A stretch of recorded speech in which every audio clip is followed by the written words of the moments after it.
بسم اللہ الرحمن الرحیم۔ ناظرین محترم السلام علیکم ورحمۃ اللہ وبرکاتہ۔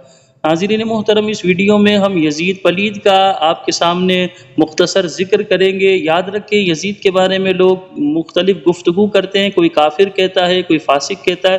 شرعی حکم کیا ہے؟ دیکھیں، امام اعظم ابو حنیفہ رحمۃ اللہ تعالی علیہ نے یزید پلید کے حوالے سے سکوت اختیار کیا، یعنی اگر کوئی کافر کہے گا تو ہم اسے منع نہیں کریں گے، اسی طرح اگر کوئی کافر نہیں کہے گا تو اسے کافر کہنے پر مجبور نہیں کریں گے۔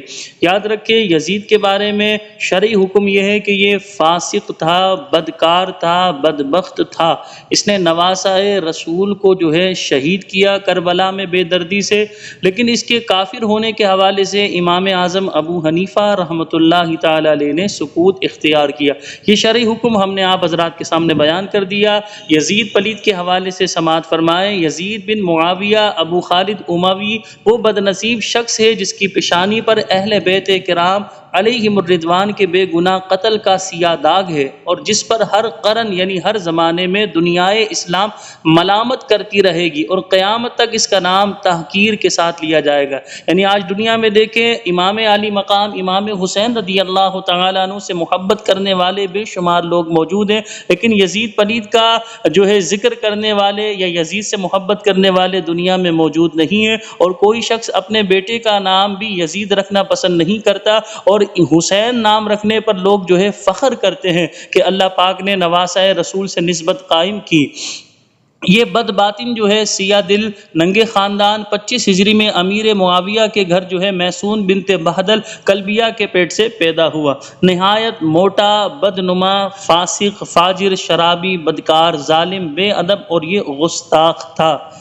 یاد رکھیں اس بدبخت نے کیا کیا؟ محرمات کے ساتھ نکاح اور سود وغیرہ منہیات کو اس بے دین نے اعلانیہ رواج دیا، یعنی جن سے نکاح نہیں ہو سکتا ان سے نکاح کے بارے میں اس نے حکم جاری کیا، اور جو چیزیں حرام تھی جیسے سود، جوا، رشوت وغیرہ تو اس کو اعلانیہ جو ہے اس کا رواج دیا، یعنی اس کو جائز قرار دیا۔ گویا کہ مدینہ طیبہ اور مکہ مکرمہ کی اس بدبخت نے بے حرمتی کی۔ ایسے شخص کی حکومت گرگ کی چوپانی سے زیادہ خطرناک ہے۔ ارباب فراست اور اصحاب اسرار اس وقت سے ڈرتے تھے جبکہ عنان سلطنت اس شقی بدبخت کے ہاتھ میں آئی۔ حضرت ابو ہریرہ رضی اللہ تعالی عنہ نے دعا کی تھی کہ یا رب عز و جل میں تجھ سے پناہ مانگتا ہوں 60 ہجری کے آغاز اور لڑکوں کی حکومت سے۔ اس دعا سے معلوم ہوا حضرت ابو ہریرہ رضی اللہ تعالی عنہ جو حامل اسرار تھے، انہیں معلوم تھا کہ 60 ہجری کا آغاز لڑکوں کی حکومت اور فتنوں کا وقت ہے۔ ان کی یہ دعا قبول ہوئی اور انہوں نے 59 ہجری میں بامقام مدینہ طیبہ رحلت فرمائی۔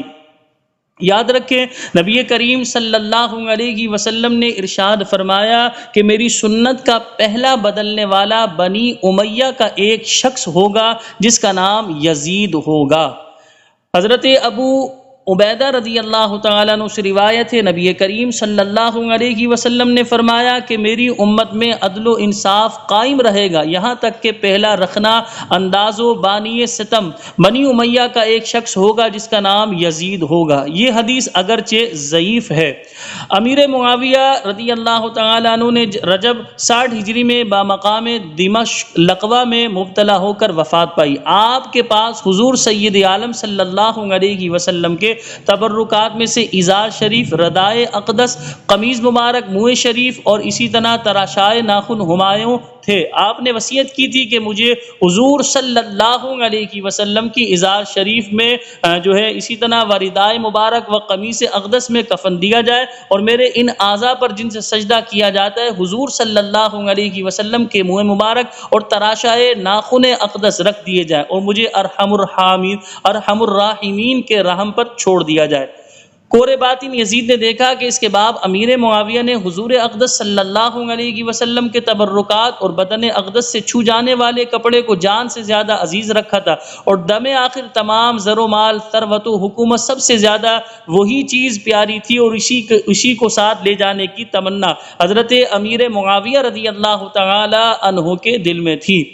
اس کی برکت سے انہیں امید تھی کہ اس ملبوس پاک میں بوئے محبوب یہ مقام غربت میں پیارا رفیق اور بہترین مونس ہوگا۔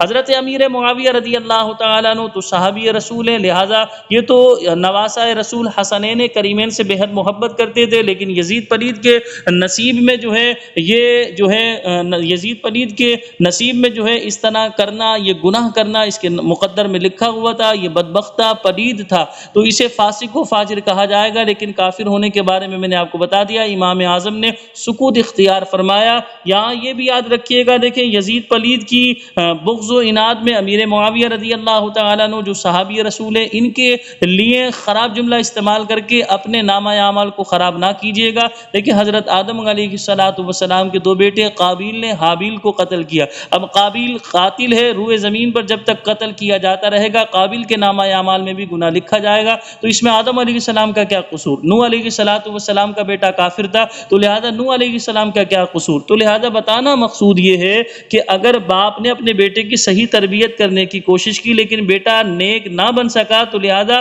بیٹے کا گناہ بیٹے کے ذمہ ہی ہوگا۔ ہر صحابی نبی سے ہمیں پیار ہے، ہر صحابی نبی کا ہم ادب و احترام کرتے ہیں، اہل بیت سے ہم محبت کرتے ہیں، لیکن یزید پلید تھا، بدبخت تھا۔ اللہ کریم ہم سب کو نیک اعمال کرنے کی توفیق عطا فرمائے۔ السلام علیکم ورحمۃ اللہ وبرکاتہ۔